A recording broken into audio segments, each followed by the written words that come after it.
नमस्कार एवरीवन। आज की क्लास अपना स्टार्ट करते हैं। दिस इज क्लास 10th का आईएफएम का चैप्टर नंबर 4 चल रहा है and this is lecture number 2। Chapter number 4 is अपना सेकेंडरी मार्केट का, राइट। इसका लेक्चर नंबर 2 अपना लास्ट क्लास में हमने ये वाला टॉपिक तो कवर कर लिया था। इसको how to know if the broker और सब ब्रोकर इज रजिस्टर्ड। हमने कहा था कि इसका सेबी की वेबसाइट पे तुमको लिस्ट देखने को मिल जाएगा, राइट। तो इससे तुमको पता चल जाएगा वो रजिस्टर्ड है या फिर नहीं है, right. Now what precautions one must take before investing in the stock market, ये अपने को टॉपिक आज से अपने को स्टार्ट करना है। नाउ यहाँ पे देखो क्या प्रिकॉशंस क्या क्या लेने before investing in the stock market.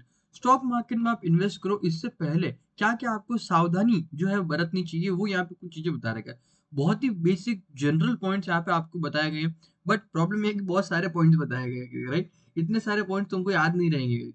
Exam में मैक्सिमम 4 पॉइंट का यहाँ पे क्वेश्चन आने वाला है करके, राइट। डिस्क्रिप्टिव यदि आता है तो करके 4 पॉइंट्स लिखोगे तो तुम्हारा काम बन जाएगा, right. 1 point for each mark करके। बट मैक्सिमम यहाँ पे तुम 6-7 पॉइंट्स याद कर लेना, तुम्हारा काम बन जाएगा। एग्जाम में आएंगे तो 4 ही, तुम थोड़ा 2-3 एक्स्ट्रा याद कर लेना ताकि एक दो भूल जाओ तो भी तुम्हारा काम बन जाएगा, राइट। तो इसके लिए थोड़े पॉइंट्स यहाँ पे देख लेते हैं। वन बाय वन सीक्वेंस में चाहो तो याद कर लेना, जो भी तुमको सिंपल पॉइंट लगे, छोटे पॉइंट्स लगे, याद कर लेना, कोई प्रॉब्लम नहीं है। Make sure your broker is registered with the SEBI and the exchange and do not deal with the unregistered intermediary। जैसे मैंने बोला सेबी के साथ में एंड एक्सचेंज के साथ में आपका स्टॉक ब्रोकर रजिस्टर्ड होना चाहिए। इंपॉर्टेंट मार्क कर लेना इसको। सेबी एंड स्टॉक एक्सचेंज दोनों के साथ में तुम्हारा ब्रोकर रजिस्टर्ड होना चाहिए। Next, ensure that you receive contract notes for all your transaction from your broker within 1 working day of execution of trades. जैसे ही तुम्हारे ट्रांजेक्शन हो विद इन 1 डे के अंदर, विद इन 1 वर्किंग डे में तुमको कॉन्ट्रैक्ट नोट मिल जाना चाहिए, राइट। क्योंकि हमने डिस्कस किया था कॉन्ट्रैक्ट नोट आपको अपना ब्रोकर इश्यू करता है for the transaction done for a particular day. तो जैसे ही ट्रांजेक्शन है उसके विद इन 1 वर्किंग डे में आपको कॉन्ट्रैक्ट नोट मिल जाना चाहिए आपके ब्रोकर से करके। ये चीज ध्यान रखना आप। और all investments carry risk of some kind. Investor should know investor should always know the risk that they are taking and invest in the manner that matches their risk tolerance। Her type का जो investment करते हो उसमें कुछ ना कुछ risk होता है। आप चाहे सेविंग अकाउंट में, एफडी में, चाहे शेयर मार्केट में, म्यूचुअल फंड में, क्रिप्टो करेंसी में, कहीं पे भी आप यदि अपना पैसा इन्वेस्ट करते हो तो सबके अंदर कहीं ना कहीं रिस्क तो रहेगा। तो वो रिस्क कितना है उस इन्वेस्टमेंट में एंड क्या वो आपके रिस्क टेकिंग कैपेसिटी के अंदर है क्या, ये सब आपको चीजें पता होनी चाहिए, right? किस इंस्ट्रूमेंट में कितना रिस्क है एंड आपकी वो क्या रिस्क टेकिंग कैपेसिटी के अंदर है क्या, राइट। ये चीज ध्यान रखना। Do not be misled by the market rumours during advertisement और hot tips of the day, right. ये इनसे मार्केट में बहुत सारे रूमर्स आते रहते हैं कि ये कंपनी बहुत अच्छा परफॉर्म करने वाली है या फिर ये कंपनी बहुत खराब परफॉर्म करने वाली है। इस तरीके के रूमर्स आते रहते हैं। ऑफिशियल कंफर्मेशन कुछ नहीं होता, राइट। तो सिर्फ रूमर्स की बेसिस पे एक्शन मत लेना, कोई डिसीजन मत लेना। एंड देन ये हॉट टिप वाला स्पेशली ध्यान रखना। मतलब कि तुम्हें बहुत सारे फाइनेंस न्यूज चैनल वालों को देखोगे, ये अपना टारगेट वगैरह निकाल देते हैं हर शेयर के लिए। ये शेयर इतना बढ़ सकता है, ये शेयर इतना बढ़ सकता है, इस शेयर को खरीदो, इस शेयर में उछाल आने वाला है, इस शेयर में गिरावट आने वाली है। इस तरीके वो टिप देते रहते हैं। तो वो फाइनेंस न्यूज चैनल वाले या फिर तुम्हारे आस पड़ोस के मोहल्ले के अंकल लोग करके जो कि शेयर मार्केट का ज्ञान एक दूसरे को बांटते रहते हैं, तो हॉट टिप से हमेशा दूर होकर, वो टिप बेसिस पे इन्वेस्ट करते हैं ना, always stay away from there. लोग मेरे को भी बहुत आके बोलते हैं कि यार कोई टिप दो ना यार, कौन से शेयर में इन्वेस्ट करूं। I never give such tips, because profit हुआ तो उसका, लॉस हुआ तो आके मेरे को बोलेगा तूने यार ऐसा बताया शेयर जिससे मेरे को नुकसान हो गया। तो always stay away from these kind of thing. ना तो किसी को टिप देना, ना ही टिप के बेसिस पे इन्वेस्ट करना, राइट। तो दैट इज वन थिंग। आगे चलते हैं। Take inform decision by studying the fundamental. तो तुमको देखो ये टिप्स रूमर्स इनके बेसिस पे इन्वेस्ट नहीं करना। तो इन्वेस्ट करना कैसे? इन्फॉर्म डिसीजंस लो by studying the fundamentals of the company. Company के फंडामेंटल स्टडी करो। इसका क्या मतलब है? फंडामेंटल्स का मतलब होता है कंपनी का प्रॉफिट कितना है, कंपनी का सेल्स कितना है, कंपनी का ग्रोथ कितना है, कंपनी का मैनेजमेंट कैसा है, इन सारी चीजों के बारे में आप स्टडी करो। फिर देखो कि क्या वो कंपनी अच्छी है, और यदि अच्छी लगती है तो ही आप उसके अंदर इन्वेस्ट करो। यदि कंपनी फंडामेंटली स्ट्रॉन्ग कंपनी है तो आप उसके अंदर आप इन्वेस्ट करना, राइट। ये शॉर्टकट नहीं लेना, रूमर्स, हॉट टिप्स, इनको इग्नोर करना है। Find out the business the company is into. पता करो क्योंकि बहुत सा पता करो कि कंपनी जो बिजनेस क्या करती है। Because I known like many many investors जो कि कंपनी के शेयर्स खरीद के बैठते हैं, उनको पता ही नहीं होता कि कंपनी करती है। उन्होंने शेयर्स खरीद लिया जस्ट बिकॉज किसी और ने पर्सन ने बोला और वो शेयर खरीद लिया। उनको ये पूछो कि कंपनी करती क्या है, पता ही नहीं उनको करती है। That's a big issue. Now its future prospectus. Company future prospect मतलब फ्यूचर में ग्रोथ अपॉर्चुनिटी कितना है वो देखो। क्वालिटी ऑफ मैनेजमेंट, अच्छा मैनेजमेंट होना चाहिए। ऐसा जैसे बायजूस के केस में था ना अपना, मैनेजमेंट के ऊपर बहुत सारे फ्रॉड के एलिगेशंस वगैरह लगे थे। तो इस टाइप का मैनेजमेंट नहीं होना चाहिए जिसके ऊपर अपने को डाउट रहेगा, राइट? गुड क्वालिटी मैनेजमेंट होना चाहिए। पास्ट ट्रैक रिकॉर्ड, पास्ट में कंपनी ने कैसा परफॉर्म किया, पास्ट में कंपनी की शेयर प्राइस ने कैसा परफॉर्म किया, ये सब भी ध्यान रखोगे कि, राइट, एक्सेट्रा। ये सारी चीजें तुम क्या कर सकते हो, पता कर सकते हो कंपनी के अंदर इन्वेस्ट करने से पहले ना। ये वाला पॉइंट एक्चुअल में तो ये डिफरेंट एक सेपरेट पॉइंट है अपने आप में, यहाँ से लेके यहाँ तक, राइट? बट तुम्हारे बुक में अंदर इसको कंटिन्यूएशन में दे देगा, तो आप अपने हिसाब से देख लेना, चाहो इसको सेपरेट पॉइंट की तरह ही ट्रीट करना। Sources of knowing about a company, जैसे मैंने बोला कि आप कंपनी के फंडामेंटल्स वगैरह स्टडी करो, तो आपका इमीडिएटली क्वेश्चन आएगा हम फंडामेंटल्स कहाँ पे स्टडी करें, कहाँ पे सारे कंपनी के फंडामेंटल्स हमको मिलेंगे जहाँ पे जाके हम इसको स्टडी कर सकते हैं। तो इसके कुछ सिंपल सिंपल सोर्स जो यहाँ पे बता रखे हैं। पहला था आपका क्या, एनुअल रिपोर्ट्स। एनुअल रिपोर्ट्स क्या होता है, ध्यान से सुनो करके। कंपनी क्या करती है, हर साल उनका कैसा परफॉर्मेंस रहा, उस परफॉर्मेंस के ऊपर मैनेजमेंट का क्या ओपिनियन है, ऑडिटर्स का क्या ओपिनियन है, एंड इस सब चीजों के बारे में डिटेल्स अपने पब्लिक को देती है करके अपनी कंपनी की वेबसाइट के ऊपर। ठीक है, हर साल कंपनी का जो भी परफॉर्मेंस रहा उसके लिए एक रिपोर्ट बनाती है, एंड उस रिपोर्ट को पब्लिकली अवेलेबल कराती है ऑन देयर वेबसाइट। आप जाके उसको चेक कर सकते हो, free of cost her company की वेबसाइट पे अवेलेबल रहता है, राइट? इसको बोलते हैं एनुअल रिपोर्ट, एक साल में एक बार रिपोर्ट पब्लिश होती है। Then economic magazines, economic magazines क्या होती है बेसिकली, ये बहुत सारे आपने ये नाम सुनेंगे फाइनेंशियल न्यूज़पेपर्स के, जैसे कि इकोनॉमिक टाइम्स, या फिर अपना Mint, Business Standard, Financial Express, Quint, नहीं सॉरी क्विंट नहीं करेंगे, मिंट तो मैंने डिस्कस कर लिया, अगर ये कुछ नाम आपने सुने होंगे, राइट? जो कि क्या है, मनी कंट्रोल वगैरह, ये कुछ फाइनेंस के डेडिकेटेड न्यूज़पेपर्स है जो का अपना न्यूज़पेपर लेके आते हैं, अपनी मैगजीन्स वगैरह लेके आते हैं, जहाँ पे तुमको अलग अलग कंपनीज के ऊपर रिसर्च देखने को मिलता है, बहुत सारी बिजनेस न्यूज़ देखने को मिलती है, गवर्नमेंट की पॉलिसीज एक्सप्लेन करते हैं, फाइनेंस वर्ल्ड में क्या हो रहा है, ये सारी चीज़ें तुमको उन मैगज़ीन्स वगैरह में एक्सप्लेन करते हैं।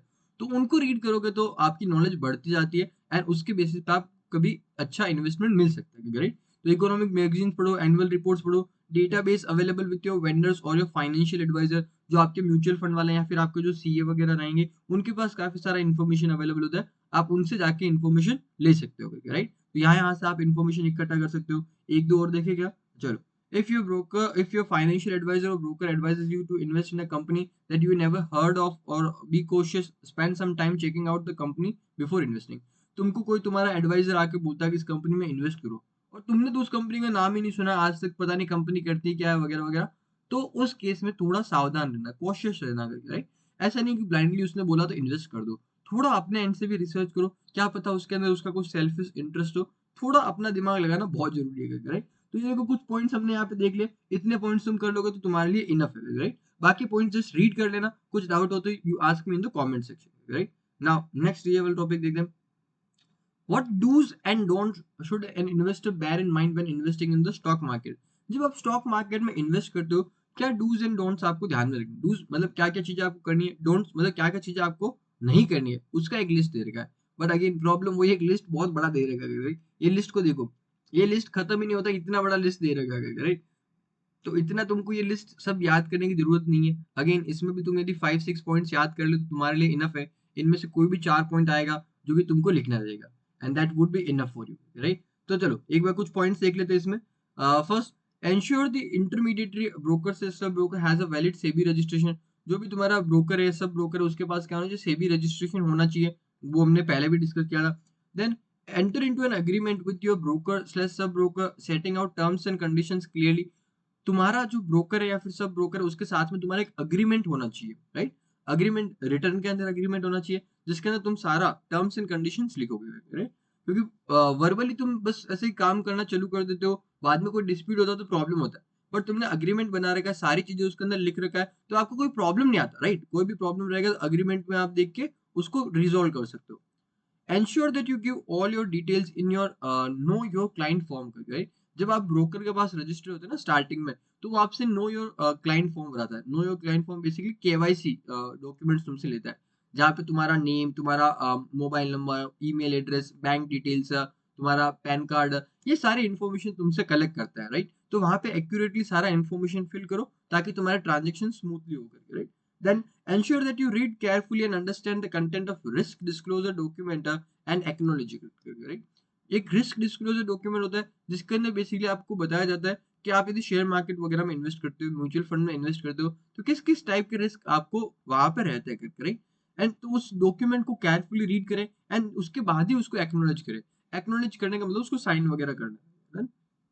Next, insist on contract note issued by your broker only for trades done each day. जो भी हर दिन आप ट्रेड करते हो, एंश्योर करना है कि आपको उसके बदले में कॉन्ट्रैक्ट नोट मिले फ्रॉम योर ब्रोकर, राइट? ये पॉइंट भी हमने ऑलरेडी कर लिया था। Then ensure that you receive हाँ, ensure that you receive the contract note from your broker within 24 hours of the transaction. जैसे ही ट्रांजेक्शन हुआ, विद इन 24 आवर्स या फिर विद इन 1 वर्किंग डे आपको क्या मिल जाना चाहिए? कॉन्ट्रैक्ट नोट मिल जाना चाहिए, राइट? ये पॉइंट भी देख लेना, इससे रिलेटेड है। देन एक लास्ट पॉइंट एक और देख लो। Ensure that the contract note contain details such as broker's name, trade time, trade number, transaction price, brokerage, service charge, security transaction tax, and is signed by the authorized signatory of the broker.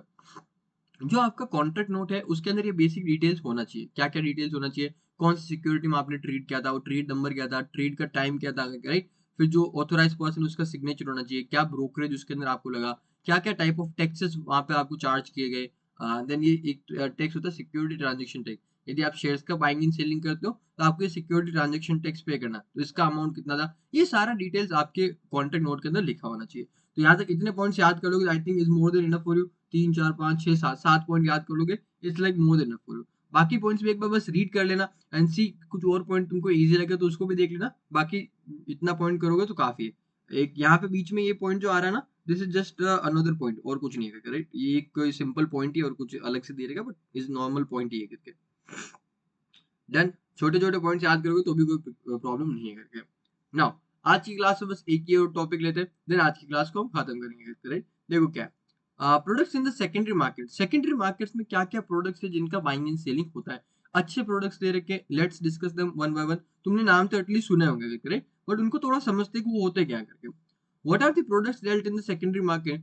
Following are the main financial products less instrument dealt in secondary market, which may be divided broadly into shares and bonds. Mainly कितने दो types के product रहते हैं, shares and bonds. Bonds को जैसे मैंने बोला था तुम डिबेंचर्स भी बोल सकते हो, ठीक है? बॉन्ड्स एंड डिबेंचर्स क्या रहेगा? हूबहू सेम चीज रहेगा, कोई डिफरेंस नहीं है। तो शेयर्स एंड दूसरा कैटेगरी कौन सा है? Bonds and debenture. ना ये रहा शेयर्स। अब शेयर्स के अंदर भी देखो इतने सारे टाइप्स ऑफ शेयर्स है करके, राइट? 4-5 टाइप ऑफ शेयर्स है। तो वन बाय वन इन सबको डिस्कस करते हैं। पहला तो क्या है? Equity shares, right? And equity share commonly refer to as an ordinary share, इसको बोला करते हैं हम, represent the form of a fractional ownership in a business venture करके, राइट? इक्विटी शेयर को पहली बात हम ऑर्डिनरी शेयर से बोल सकते हो, कोई प्रॉब्लम नहीं करके। जनरली जो शेयर मार्केट के अंदर वो शेयर्स का बाइंग एंड सेलिंग होता है, रिलायंस के शेयर, इन्फोसिस का शेयर, जोमेटो के शेयर्स वगैरह, ये जो शेयर्स का बाइंग एंड सेलिंग होता है शेयर मार्केट में, ये कौन से शेयर्स होते हैं? ये इक्विटी शेयर्स होते हैं जिनका बाइंग एंड सेलिंग होता है। जनरली कौन से शेयर्स देखने को मिलते हैं? जनरली नहीं, यही शेयर्स का बाइंग एंड सेलिंग तुमको देखने को मिलेगा शेयर मार्केट में। किसका? इक्विटी शेयर्स का। ना इक्विटी शेयर्स देखो क्या रिप्रेजेंट करते हैं, जैसे मैंने बोला कंपनी का जो टोटल ओनरशिप होता है, 100% जो उसका ओनरशिप होता है, उसको हम छोटे छोटे हिस्से में डिवाइड कर देते हैं। हर हिस्से को हम क्या बोलते हैं? एक इक्विटी शेयर बोलते हैं। हर हिस्से को हम क्या बोलते हैं? इक्विटी शेयर बोलते हैं, राइट? तो यदि तुम्हारे पास में यदि किसी कंपनी का एक छोटा-सा शेयर, एक शेयर है करके, राइट? तो तुम्हारे पास बेसिकली उस कंपनी का एक छोटा-सा ओनरशिप का हिस्सा है। तो बस यही चीज़ देखो यहाँ पे कह रहा है कि जो इक्विटी शेयर है they represent a fractional ownership. Fractional मतलब छोटा-सा ओनरशिप का टुकड़ा, वो तुमको रिप्रेजेंट करता है ये shares in a business venture, right? Business के अंदर एक छोटे से ओनरशिप का टुकड़ा ये रिप्रेजेंट करता है बाय शेयर्स।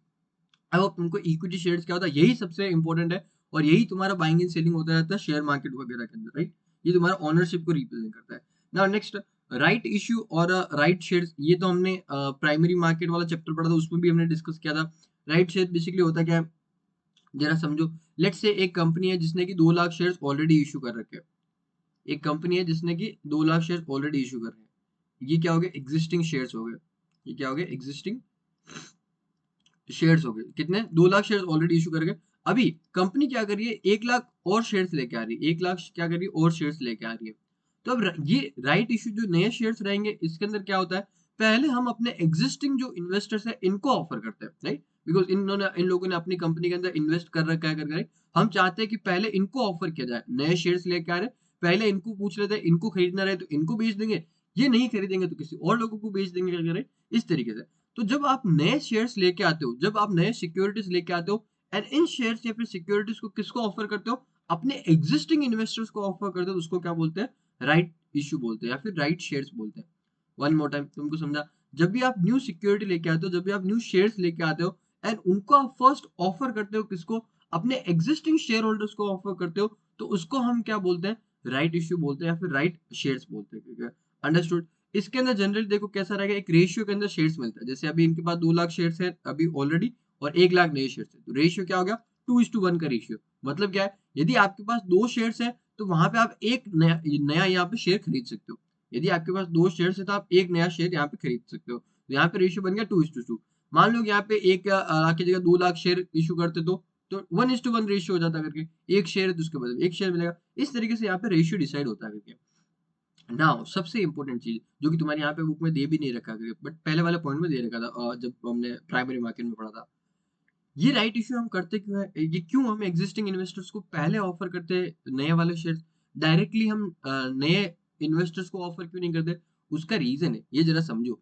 अभी क्या है, टोटल 2 लाख शेयर्स है एग्जिस्टिंग कंपनी के पास, मतलब इनके पास क्या 100% ओनरशिप है। यदि आप 1 लाख शेयर्स इनको ऑफर नहीं करके किसी और को दे देते हो, राइट? ये 2 लाख शेयर्स अभी एग्जिस्टिंग इनके पास है। ये जो नए 1 लाख शेयर्स है, आप इनको नहीं देके क्या करते हो, किसी और पार्टी को दे देते हो। तो उस केस में होएगा क्या? टोटल 100% ओनरशिप कैसे डिवाइड हो जाएगा? जिनके पास 1 लाख शेयर्स होगा, उनके पास 33.33% कंपनी का ओनरशिप हो जाएगा एंड इनके पास, जिनके पास 2 लाख शेयर्स अभी है, पहले 100% ओनरशिप इनके पास था। अभी इनके पास कितना रहेगा? 70 60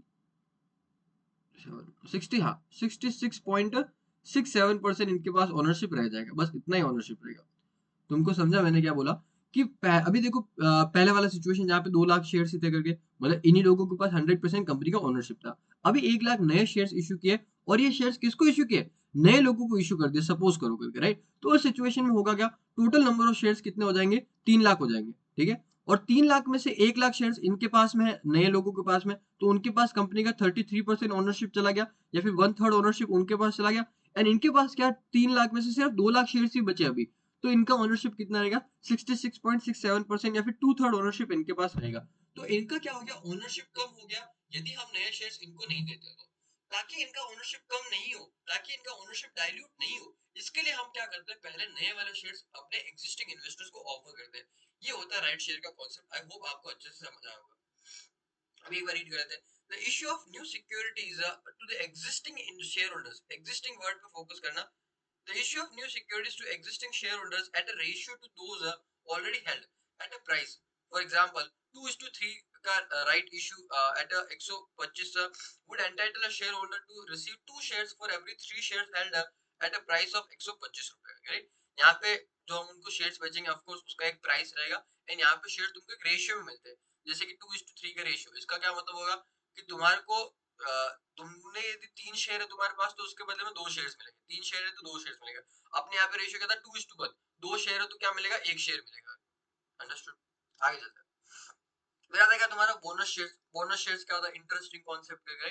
बोनस शेयर बेसिकली कंपनी क्या करती है, तुमको फ्री ऑफ कॉस्ट कुछ शेयर्स इश्यू करती है, उसको बोलते हैं बोनस शेयर। बोनस शेयर्स का मतलब क्या है? कंपनी तुमको फ्री ऑफ शेयर्स कुछ इश्यू करती है, उसको बोलते हैं हम क्या? Bonus share. देखो, shares issued by the company to their shareholders free of cost. ये इसका सबसे इंपॉर्टेंट फीचर है। क्या होता है? फ्री ऑफ कॉस्ट होता है, based on the number of shares to the share holders own करके, राइट? जितने आपके पास शेयर्स है, राइट? जैसे राइट इशू में रेशियो बनाते हैं ना, तो वैसे यहाँ पे भी रेशियो होता है। आपके पास मान लो 2 लाख एग्जिस्टिंग शेयर्स है, कंपनी 1 लाख का नए बोनस शेयर्स आपको इशू करिए फ्री ऑफ कॉस्ट पे, राइट? तो उस केस में आपको 2:1 के रेशियो मिलेगा। मतलब 2 शेयर्स आपके पास एग्जिस्टिंग है तो एक आपको फ्री शेयर मिलेगा, राइट? तो बोनस शेयर कभी-कभी कंपनी इशू करती है, रेगुलरली तो नहीं करती है। समटाइम्स कंपनी क्या करती है? बोनस शेयर इशू करती है अपने एग्जिस्टिंग शेयर होल्डर्स को। ये हमेशा किसको होगा? अपने एग्जिस्टिंग शेयर होल्डर्स को रहेगा। लिखा है क्या यहाँ पे? नहीं, अपने एग्जिस्टिंग शेयर होल्डर्स को ही रहेगा करके। और ये इंपॉर्टेंट फीचर यहाँ पे क्या? फ्री ऑफ कॉस्ट यहाँ पे तुमको बोनस शेयर मिलता है। आगे चलते हैं। Now preference shares, again interesting concept, इसको अच्छे से समझते हैं, सुनना जरा ध्यान से। देखो, दो टाइप के आपको शेयर्स देखने को, एक तो नॉर्मल शेयर जो हमें हमने डिस्कस किया अलग अलग, एंड दूसरा होता है आपके प्रेफरेंस शेयर्स। प्रेफरेंस शेयर नाम से ही समझ आता है, ये भी क्या है? शेयर्स ही है, बट यहाँ पे इनको कुछ प्रेफरेंस मिलता है। प्रेफरेंस क्या मिलता है? प्रेफरेंस का मतलब कुछ प्रायोरिटी मिलता है, कुछ स्पेशल ट्रीटमेंट मिलता है। क्या इनको प्रायोरिटी मिलता है, क्या स्पेशल ट्रीटमेंट मिलता है, वो जरा समझते हैं, राइट? देखो, जो नॉर्मल जिसके पास इक्विटी शेयर्स है, उनसे स्पेशल होता है क्या? Preference shares. मतलब क्या हो, समझा तुमको? वो इक्विटी शेयर्स वो नीचे रहते हैं, जो प्रेफरेंस शेयर्स वो ऊपर रहते हैं, इनको प्रेफरेंशियल ट्रीटमेंट मिलेगा, राइट? प्रेफरेंशियल ट्रीटमेंट क्या मिलता है जरा समझो। कंपनी का प्रॉफिट हुआ एंड कंपनी इस प्रॉफिट को बांट रही है, राइट? डिविडेंड दे रही है बेसिकली। तो पहले डिविडेंड दिया जाएगा किनको? प्रेफरेंस शेयर होल्डर्स को, इनको डिविडेंड दिया जाएगा। उसके बाद में यदि कुछ पैसा बचता है तो हम इक्विटी शेयर होल्डर्स को डिविडेंड देते हैं। पहले प्रेफरेंस शेयर्स को डिविडेंड मिलेगा, फिर जो अपना इक्विटी शेयर्स है उनको डिविडेंड मिलता है। तो डिविडेंड के अंदर एक तो इनको प्रेफरेंस मिलता है, राइट? समटाइम्स या फिर काफी बार क्या होता है कि यहाँ पे इनका एक परसेंटेज फिक्स रहता है कि इनको फिक्स है कि 10% डिविडेंड मिलना ही मिलना है या फिर 15% डिविडेंड मिलना ही मिलना है। इस तरीके के यहाँ पे हम परसेंटेज भी फिक्स हो सकता है इन केस ऑफ प्रेफरेंस शेयर, जबकि इक्विटी शेयर में ऐसा कोई परसेंटेज फिक्स नहीं होता। एक और इनको प्रेफरेंस मिलता है, जरा उसको पहले एक बार इस पॉइंट को समझते हैं, फिर नेक्स्ट पॉइंट पे आता हूँ जो कि इनको प्रेफरेंस मिलता है। पहला वाला प्रेफरेंस तुमको समझा। फर्स्ट मेन प्रेफरेंस क्या है कि जब भी हम क्या करें डिविडेंड डिस्ट्रीब्यूट करेंगे तो इनको पहले प्रेफरेंस मिलेंगे, पहले इनको हम डिविडेंड देंगे, इनको दे दिया, उसके बाद यदि कुछ पैसा बचता है तो हम इक्विटी शेयर्स वालों को पैसा देंगे एज अ डिविडेंड। तो ये इनको सबसे पहला बेनिफिट मिलता है। एक और बेनिफिट मिलता है, एक और प्रेफरेंस मिलता है, उसको मैं अभी एक्सप्लेन करता हूँ। पहले ये वाला समझते हैं। Owners of these kinds of shares मतलब प्रेफरेंस शेयर्स के ओनर्स को are entitled to a fixed dividend or dividend calculated at a fixed rate। यहाँ तो तुमको फिक्स डिविडेंड मिलेगा, मतलब बता दिया कि तुमको भैया हर हर साल तुमको 20-20 रुपए का डिविडेंड मिलेगा, या फिर फिक्स्ड इंटरेस्ट फिक्स्ड रेट पे डिविडेंड मिलता है कि हर साल तुमको 10% डिविडेंड मिलेगा, राइट? इस तरीके से to be paid regularly before dividend can be paid in respect of equity shares. ये इंपॉर्टेंट देखो, इक्विटी शेयर्स को तुम डिविडेंड पे करो, राइट? उससे पहले तुमको प्रेफरेंस शेयर्स वालों को डिविडेंड पे करना पड़ेगा। पहले तुम प्रेफरेंस शेयर्स वालों को डिविडेंड पे करोगे, उसके बाद यदि कुछ पैसा बचता है तो तुम इक्विटी शेयर होल्डर्स को डिविडेंड पे करोगे। That is one thing. ये उनका क्या हो गया, पहला राइट हो गया। तो यहाँ से लेके यहाँ तक इनका क्या होगा, फर्स्ट प्रेफरेंस हो गया। एक और इनको प्रेफरेंस मिलता है जो यहाँ से लेके यहाँ तक दे रखा है, राइट? जब कंपनी बंद होती है, जब कंपनी क्या होती है, बंद होती है, जब कंपनी बंद होती है तो हम क्या करते हैं, अपने बिजनेस को बंद करते हैं बेसिकली। जितने भी अपने बिजनेस में एसेट्स वगैरह सबको हम बेच देते हैं करके, और उनसे जो भी पैसा अपने को वसूल होता है तो उन पैसों से हम क्या करते हैं, सबसे पहले तो हमारे जो ये है क्रेडिटर्स है जिनसे हमने कुछ सामान उधार में खरीदा, जो अपने बॉन्ड होल्डर्स है, डिबेंचर होल्डर्स है जिनसे हमने कोई पैसा लोन ले रखा है, पहले तो जो भी हमको बेच के पैसा मिला, पहले हम इन लोगों का पैसा चुकाएंगे। तुम समझे? कंपनी बंद हो गई तो हम क्या करेंगे, हमारी कंपनी के अंदर जितने भी एसेट्स वगैरह थे इन सबको बेचेंगे, जो भी पैसा अपने को वसूल होगा इन पैसे से हम क्या करेंगे, सबसे पहले ये क्रेडिटर्स है, बॉन्ड होल्डर्स है, डिबेंचर होल्डर्स है, इन लोगों का पैसा चुकाएंगे। ठीक है? उसके बाद में सेकंड नंबर पे हम किसका पैसा चुकाएंगे, जो प्रेफरेंस शेयर होल्डर्स है इनका पैसा चुकाएंगे, प्रेफरेंस शेयर होल्डर्स है उनका हम पैसा चुकाएंगे। फिर थर्ड नंबर पे हम पैसा किसका चुकाते हैं, इक्विटी शेयर होल्डर्स का पैसा चुकाते हैं, राइट? तुमको सीक्वेंस समझा? जब कंपनी बंद होती है सबसे पहले हम पैसा देते हैं creditors, bond holders, debenture holders, इनको पैसा देते हैं। फिर हम पैसा देते हैं प्रेफरेंस शेयर होल्डर्स को पैसा देते हैं, एंड देन एट लास्ट हम पैसा देते हैं किसको, equity share holder. Equity share holder को सबसे लास्ट में मिलता है, राइट? अंडरस्टूड? चलो, तो प्रेफरेंस शेयर्स ओनर्स, ये सेकंड वाला देखते हैं, ये वाला। They also enjoy priority over equity share holders in payment of surplus, in the payment of surplus. ये पेमेंट ऑफ सरप्लस की कब की बात कर रहे हैं, जब बिजनेस बंद होता है। यहाँ पे लिखा नहीं है बट तुमको बता रहा हूँ एक्चुअल में क्या होता है। जब बिजनेस बंद होता है ना, तब तुम वो निकाल दो कि तुम्हारे पास बिजनेस में कितना एक्स्ट्रा पैसा पड़ा है, राइट? तो जो एक्स्ट्रा पैसा है उसको हम क्या बोलते हैं, सरप्लस। तो जो सरप्लस को पे करने की बारी आएगी तो सबसे पहले हम क्या करेंगे, इक्विटी शेयर होल्डर से पहले हम अपने प्रेफरेंस शेयर होल्डर्स को पैसा देंगे। अंडरस्टूड? जो सरप्लस, सरप्लस का मतलब जो एक्स्ट्रा पैसा है वो उसको जो पे करना होगा तो हम पहले प्रेफरेंस शेयर होल्डर्स को पैसा देंगे, उसके बाद में हम इक्विटी शेयर होल्डर्स को पैसा देते हैं। ठीक है, आगे चलते इसमें। But in the event of liquidation, liquidation का मतलब होता है जब बिजनेस बंद होता है, सब कुछ हम बेचते हैं, उसको बोलते हैं लिक्विडेशन करके, right? The claims rank below the claims of the companies creditor, bond holders, debenture holder. देखो हमने क्या बोला, इक्विटी शेयर होल्डर से पहले उनको पैसा देंगे, बट प्रेफरेंस शेयर होल्डर को पहले भी हम, प्रेफरेंस शेयर होल्डर से पहले भी हम किसी को पैसा देंगे, that is creditor, bond holder, debenture. Again जैसा मैंने बोला था वैसे याद रखना, सबसे पहले पैसे किसको देंगे, क्रेडिटर, बॉन्ड होल्डर, डिबेंचर, फिर प्रेफरेंस शेयर्स को, फिर इक्विटी शेयर होल्डर्स को, इनको पैसा दिया जाएगा। इस हायरार्की में ही पैसा दिया जाएगा। सबसे लास्ट में किसको पैसा मिलेगा, इक्विटी शेयर होल्डर्स को पैसा मिलेगा। तो ये दो प्रेफरेंसेस आपको मिलते हैं यहाँ पे इन case of preference share. Interesting concept, I hope आपको समझा होगा। आगे चलिए, वैसे तुमको प्रैक्टिकल नॉलेज के लिए बताता हूँ, आज के टाइम पे प्रेफरेंस शेयर्स बहुत ज्यादा कंपनी इश्यू करती नहीं है, राइट? क्योंकि कोई भी कंपनी नहीं चाहती कि ऐसा डिविडेंड का प्रेफरेंस मिले वगैरह वगैरह, कंपनी इतना झंझट लेना नहीं चाहती। तो आज के टाइम पे तुमको प्रेफरेंस शेयर्स नहीं के बराबर देखने को मिलते हैं, राइट? रियल लाइफ के अंदर, बट कॉन्सेप्ट अच्छा है, तुमको पता होना चाहिए। नेक्स्ट, इसी का एक और वर्जन, क्यूमुलेटिव प्रेफरेंस शेयर्स। ये क्या होता है जरा समझो। जैसे मैंने बोला कि प्रेफरेंस शेयर्स के अंदर तुमको डिविडेंड का यहाँ पे क्या होता है, परसेंटेज फिक्स होता है या फिर तुमको फिक्स्ड अमाउंट ऑफ डिविडेंड मिलता है, राइट? बट एक चीज हमेशा याद रखना, डिविडेंड तुमको तभी दिया जाएगा जब कंपनी के पास प्रॉफिट होगा। कंपनी के पास प्रॉफिट होगा तो ही तुमको डिविडेंड दिया जाएगा। कंपनी के पास प्रॉफिट ही नहीं हुआ तो डिविडेंड कैसे देंगे? बिकॉज डिविडेंड होता क्या है? डिविडेंड का मतलब होता है कि जो कंपनी को प्रॉफिट हुआ उसमें से एक हिस्सा तुमको देना। अब प्रॉफिट का एक हिस्सा तभी तो तुमको दे पाऊंगा जब कंपनी में प्रॉफिट होगा। जब कंपनी में मान लो प्रॉफिट हुआ ही नहीं, कंपनी को लॉस हो रहा है, तो उस केस में डिविडेंड कैसे देंगे? समझा ना तुमको? यदि कंपनी को लॉस हो रहा है तो उस केस में तुमको डिविडेंड कैसे देंगे? तो डिविडेंड तभी मिलेगा जब कंपनी को प्रॉफिट होता है। ये बात है एक तो। दूसरी बात क्या है? यहाँ पे देखो कौन सा है, cumulative preference share. Cumulative preference shares का मतलब समझो करके। मान लो कि नोट्स में चलते हैं क्यूमुलेटिव प्रेफरेंस शेयर्स का। ये हम डिस्कस करें क्यूमुलेटिव प्रेफरेंस शेयर। ईयर 1, ठीक है, कंपनी को लॉस हुआ एंड प्रेफरेंस शेयर्स को जनरली लेट्स से पर शेयर 10 रुपए का डिविडेंड मिलता है। 10 रुपए डिविडेंड उनको मिलना चाहिए। हर साल उनको 10 रुपए का प्रेफरेंस शेयर होल्डर्स को डिविडेंड मिलना चाहिए। बट फर्स्ट ईयर में क्या हुआ, ईयर 1 में इनको लॉस हुआ तो ये मिलेगा क्या? नहीं मिलेगा। सेकेंड ईयर के अंदर सपोज करो वापस लॉस हुआ करके, तो इस ईयर में कंपनी को प्रेफरेंस शेयर होल्डर को 10 रुपए का डिविडेंड मिलना चाहिए। बट मिलेगा क्या? नहीं मिलेगा। क्यों नहीं मिलेगा? बिकॉज कंपनी को लॉस हो रहा है। जब तक लॉस होगा इनको डिविडेंड नहीं मिलेगा करके, चाहे प्रेफरेंस शेयर होल्डर हो चाहे इक्विटी शेयर होल्डर हो, लॉस के केस में डिविडेंड नहीं मिलेगा। नाउ थर्ड ईयर के अंदर देखो, कंपनी को बहुत अच्छा प्रॉफिट हुआ। थर्ड ईयर के अंदर कंपनी को बहुत अच्छा क्या हुआ, प्रॉफिट हुआ। तो इस केस में प्रेफरेंस शेयर होल्डर को थर्ड ईयर के लिए कितना डिविडेंड मिलना चाहिए? 10 रुपीज डिविडेंड मिलना चाहिए। नाउ यदि नॉर्मल वाला प्रेफरेंस शेयर है अपना, ये वाला, ये इस कैटेगरी का, तो इस केस में तो इसको क्या होगा, थर्ड ईयर के अंदर 10 रुपए मिल जाएगा। थर्ड ईयर के अंदर उसको 10 रुपए मिल जाएगी, नॉर्मल वाला है करके, राइट? इन 2 साल में नहीं मिला पिछले साल में, थर्ड ईयर के अंदर उसको 10 रुपए मिल जाएगा। बट यदि तुम्हारा preference share holder, preference share कैसा है, क्यूमुलेटिव प्रेफरेंस शेयर। क्यूमुलेटिव क्या है? प्रेफरेंस शेयर है। क्यूमुलेटिव वर्ड का मतलब होता है इकट्ठा होता जाता है। तो यहाँ पे क्या होगा, यदि क्यूमुलेटिव प्रेफरेंस शेयर है तो सोचो जरा, ये पिछले 2 साल में जो उसको डिविडेंड नहीं मिला ना, राइट, वो थर्ड ईयर के अंदर साथ में मिल जाएगा।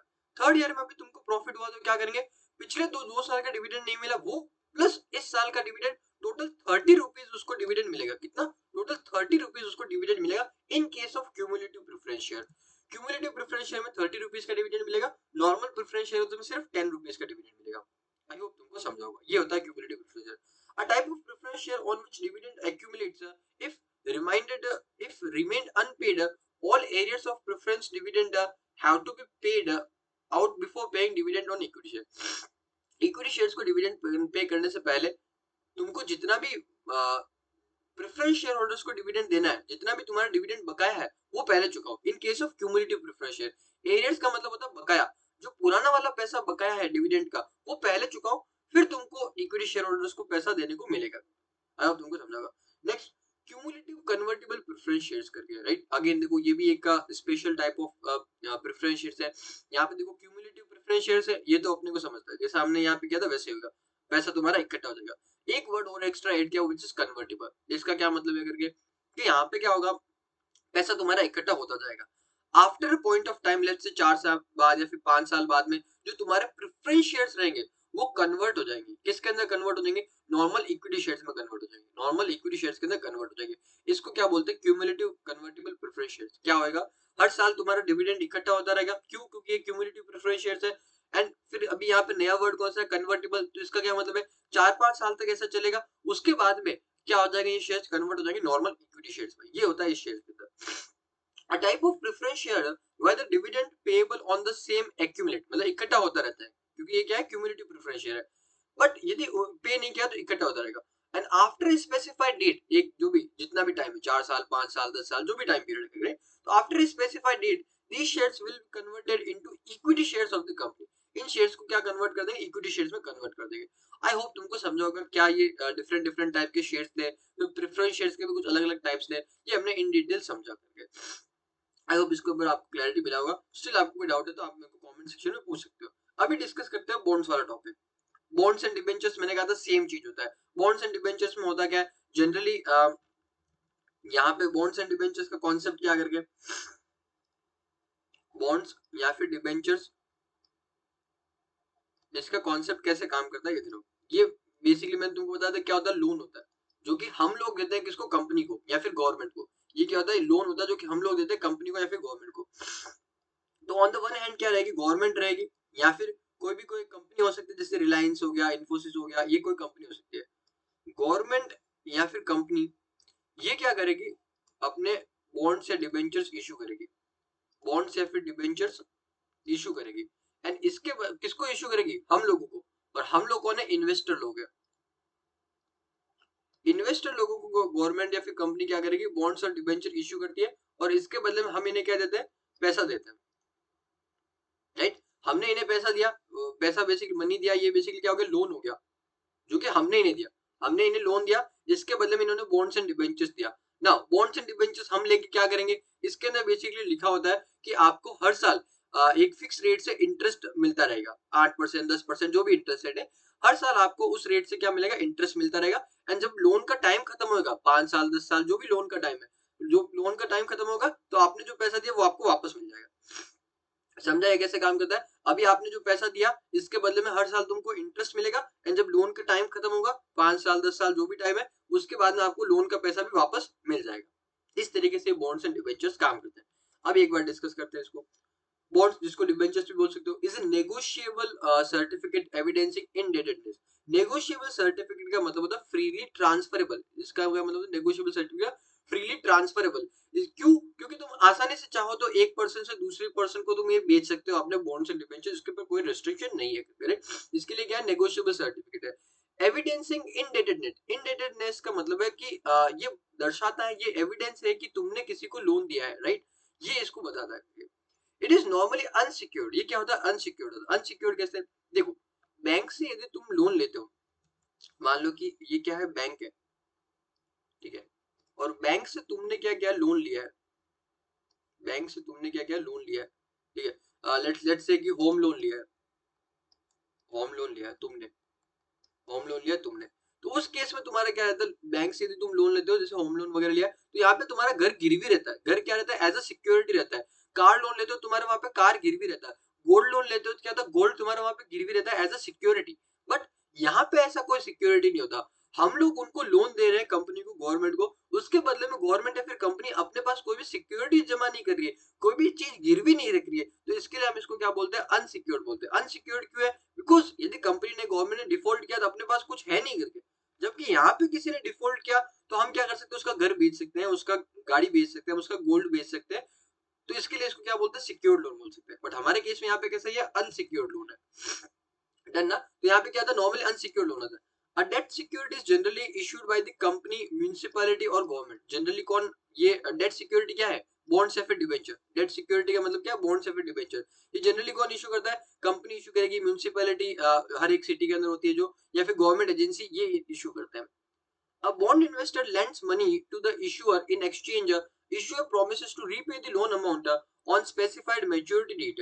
The issuer usually pays the bondholder periodic interest payment over the life of loan. Right? तुमको periodic interest मिलेगा, हर एक साल में तुमको interest मिलेगा, प्लस तुमको ये प्रॉमिस करता है कि जब लोन का टाइम खत्म होगा तो तुमको तुम्हारा पैसा वापस मिल जाएगा। इस तरीके से ये काम करता है।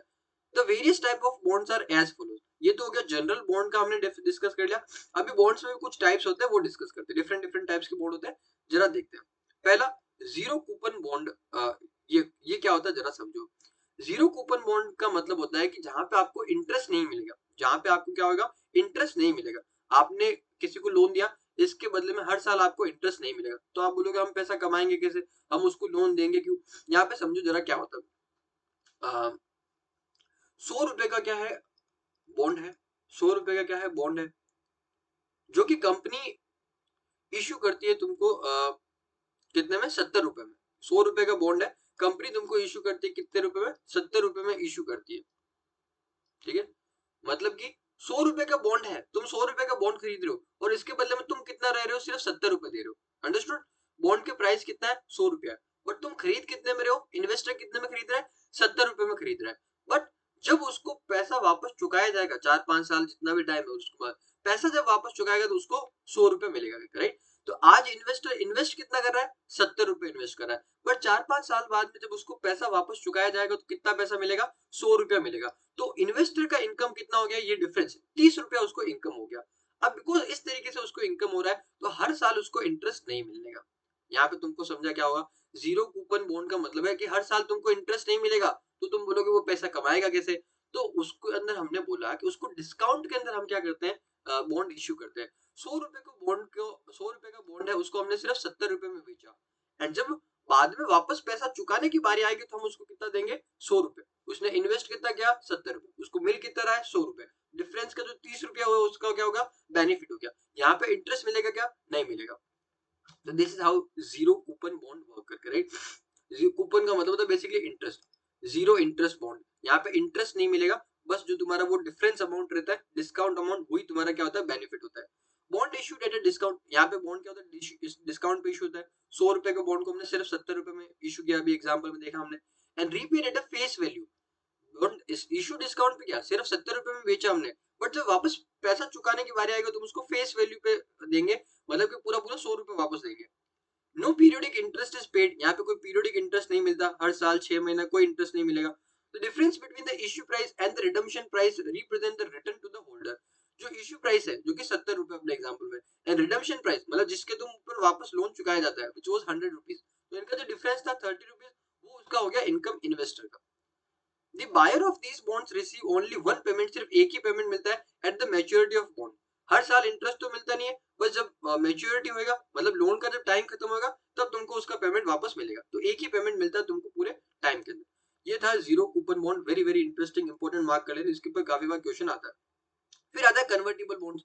आगे नाम से ही तुमको समझ आएगा, ये वैसे बॉन्ड्स है, फिर डिबेंचर्स है, जो आगे चल के कन्वर्ट हो जाएंगे।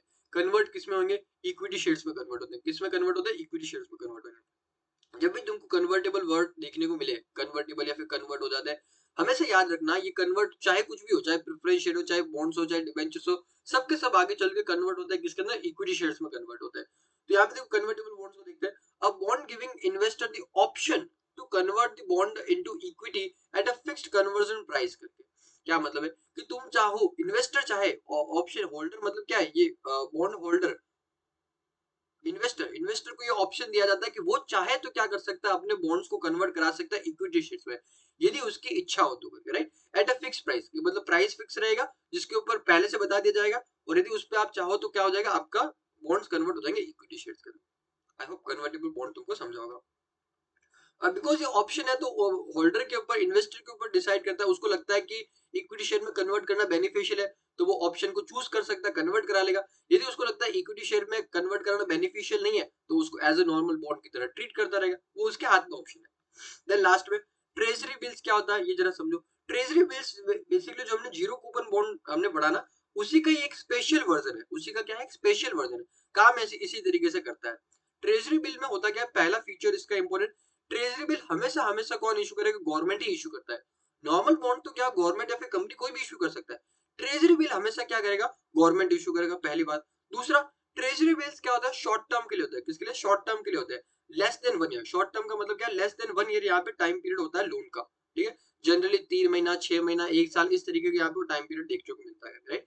ये काम कैसे करता है? जैसे मैंने बोला, जैसे जीरो कूपन बॉन्ड काम करता है, वैसे यहाँ ये काम करता है। यहाँ पे भी क्या रहेगा? लेट्स से कि 100 रुपए का बॉन्ड है, उसको इशू कितने में करेंगे? लेट्स से 96 रुपए पे इशू करते हैं। 100 रुपए के बॉन्ड को हम क्या गया? 96 रुपीज पे इशू किया, मतलब यहाँ पे भी हमने क्या किया? डिस्काउंट के ऊपर अपना ट्रेजरी बिल सेल किया। जब लोन वापस चुकाने की बारी आएगी तो किस पे चुकाएंगे? ऑफ कोर्स बात है, उस टाइम पे हम उसको 100 रुपए में चुकाएंगे, तो जो 4 रुपए डिफरेंस रहेगा वो इन्वेस्टर का इनकम हो जाएगा। यहाँ पे भी कोई इंटरेस्ट पे नहीं करते, डिस्काउंट के ऊपर सिक्योरिटी इशू करते हैं, एंड जो डिस्काउंट अमाउंट है वो उसका इनकम हो जाता है। जिस प्राइस पे इशू करेंगे, which is going to be 96 rupees example के लिए लिया करके, एंड जिस प्राइस पे उसको वापस रीपे करेंगे, that is going to be 100, तो डिफरेंस रहेगा वो उसका इनकम हो जाएगा। This is how treasury bills work. तो पहली चीज तो ये क्या होता है? शॉर्ट टर्म होता है, अप टू 1 ईयर, जनरली 3 महीना, 6 महीना, 1 साल, इस टाइप के टाइम ड्यूरेशन देखने को मिलते हैं। बेरर डिस्काउंट सिक्योरिटी, मतलब ये भी डिस्काउंट पे इशू होता है, एंड देन उसको रिडीम जो करते हैं, उसको वापस रीपे करते हैं, वो क्या होता है? फुल वैल्यू पे होता है। सेम जैसा हमने जीरो कूपन बॉन्ड में देखा था, यहाँ पे भी कोई इंटरेस्ट नहीं मिलता तुमको, राइट? बस वो डिस्काउंट होता है, वही तुम्हारा इनकम होता है। इशूड बाय द गवर्नमेंट, ये हमेशा गवर्नमेंट ही इशू करता है। देखो यहाँ पे कंपनी के नाम नहीं लिखा, ऑलवेज गवर्नमेंट इशू करेगा, as a means of financing their cash requirement. Government को यदि शॉर्ट टर्म के लिए पैसों की नीड है, तो गवर्नमेंट ट्रेजरी बिल इशू करके पैसे ले सकती है। इश्यू हमेशा इसको डिस्काउंट पे करेगी, बट जब उसको रीपेमेंट करना रहेगा तो उसको फेस वैल्यू पे, फुल वैल्यू पे रीपे करते हैं। यहाँ पे भी कोई इंटरेस्ट नहीं होता। ये एक स्पेशल काइंड ऑफ क्या होता है, जीरो कूपन बॉन्ड की तरह ही काम करता है। आई होप तुमको समझा होगा। सो दिस इज द कि क्या-क्या प्रोडक्ट्स अपने अवेलेबल है in the secondary market, in detail हमने इसका डिस्कस किया। अगेन आई थिंक तुमको सब कुछ समझा होगा क्योंकि काफी अच्छे से हमने एक्सप्लेन किया करके। फिर भी तुमको कोई डाउट वगैरह हो तो you can ask me in the comment section. आज की क्लास के लिए इतना ही। See you in the next class.